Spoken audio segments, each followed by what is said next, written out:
Terça-feira da 10ª semana do Tempo Comum. Eu sou o Padre Pedro Paulo e começamos agora mais um programa, A Bíblia no Mundo de Hoje.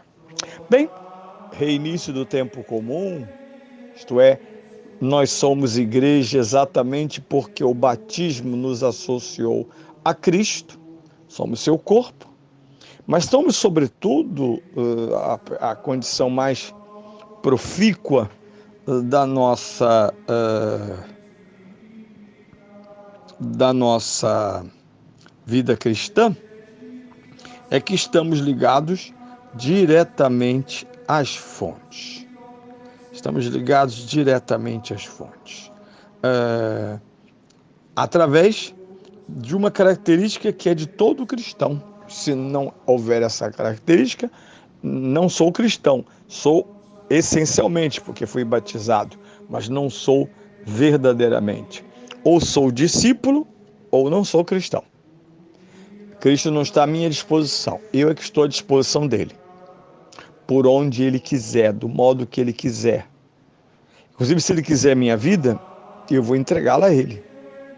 É assim que nós temos a longa história da igreja, homens e mulheres, de todas as idades, culturas, línguas, colocaram-se à disposição de Cristo. E os resultados de quem se põe à disposição de Cristo são esplêndidos e duradouros. Vejam, por exemplo, a história dos santos. Nós celebramos santos que distam milhares de anos, em relação a nós, os primeiros mártires da igreja. Nós celebramos santos medievais.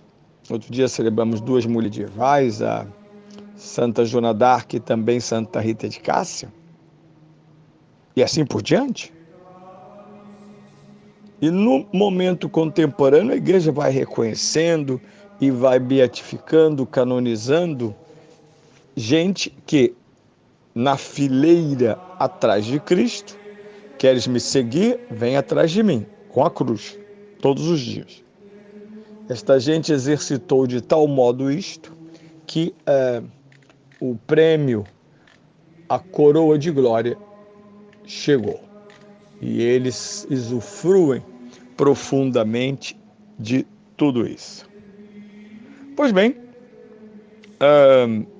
além disso, eu disse no dia 1º de junho, semana passada, na quarta-feira, eu disse que, de fato, o mês de junho nos espera com tantas belas surpresas. Primeiro, é o mês do Sagrado Coração de Jesus. Vamos dedicar aqui e ali um momento para aprofundar esta devoção tão profunda sobre a identidade do Cristo e a sua relação conosco. É a primeira das 4 solenidades do tempo comum. Se a Páscoa toda ela é solene, em particular na sua 8ª, o tempo comum tem distribuído ao longo do seu decurso 4 solenidades. A primeira será esta próxima semana, solenidade da Santíssima Trindade. Depois teremos a solenidade de Corpus Christi. Depois teremos a solenidade do Sagrado Coração de Jesus. Tudo no mesmo mês. Lá no fim do ano, em novembro, a última solenidade do tempo comum é Cristo Rei. Fora, obviamente, as comemorações da Virgem Maria. Né? Esse mês e todos os meses temos qualquer comemoração da Virgem. Se formos bem exatos, quase todo dia, mas algumas se destacam. Além disso, a comunhão dos santos. A igreja militante que somos nós, que ainda estamos militando, ainda somos soldados de Cristo, diz o cântico, nessa renhida batalha contra o pecado e pela conversão dos pecadores, não estamos batalhando sozinhos. Nós temos a estratégia vencedora dos santos. Quem conhece os santos aprende estratégias contra o pecado. Estratégias que são, e eles foram canonizados por isso, consagradas pela igreja. As pessoas, e é natural que pensemos assim, usufruem só de um aspecto dos santos às vezes, que é a intercessão. Eu acho tolo esse católico que diz assim, eu não rezo aos santos, eu só agradeço. Deixa de bobagem. Isso é tudo pula bobagem sua. Na verdade, os santos são um objeto de observação e contemplação do cristão militante, modelos perfeitos de como pecadores se tornam vitoriosos na vida espiritual. Mas como esta gente é amorosíssima, mesmo não estando mais na terra, eles têm uma ponte, que é o Cristo, para fazer chegar a nós as graças que precisamos para percorrer o nosso caminho. Eles não nos fazem favores, eles nos amam. Esse aspecto talvez mais nos impressione nos santos, claro. E eles, sobretudo, indicam sabedoria no caminho. Um cristianismo sem santos é um cristianismo vago do ponto de vista antropológico, porque esses homens unem-se àqueles da Escritura, por isso a tradição, a igreja tem santos na Escritura e fora dela. Os pobres protestantes acreditam que está tudo dentro do livro. Fora do livro, não sei nem como é que eles avaliam a santidade, obviamente, dos seus seguidores. Porque dizer que eles estão imitando simplesmente os personagens bíblicos me parece escasso. E é. Tenho muito medo de católicos que começaram a abandonar a devoção. Houve um tempo, inclusive, que a teologia da libertação combatia fortemente as devoções. Eles entendiam que era, primeiro, uma religião de massa, uma religião de ignorantes e que só aprisionava, alienava, né? Não por acaso, esse povo que foi desdevocionado teve muita facilidade de entrar nas seitas. As seitas aproveitaram desta loucura feita dentro de terrenos católicos tradicionais. Pois bem, este mês, lá estão grandes santos que nos chamam a atenção. Semana que vem temos Santo Antônio, depois teremos São João Batista, seu nascimento, dia 24. E por fim, no dia 29, lá está a festa final do mês, a festa do apóstolo, do príncipe dos apóstolos, São Pedro. Espetacular, simplesmente espetacular.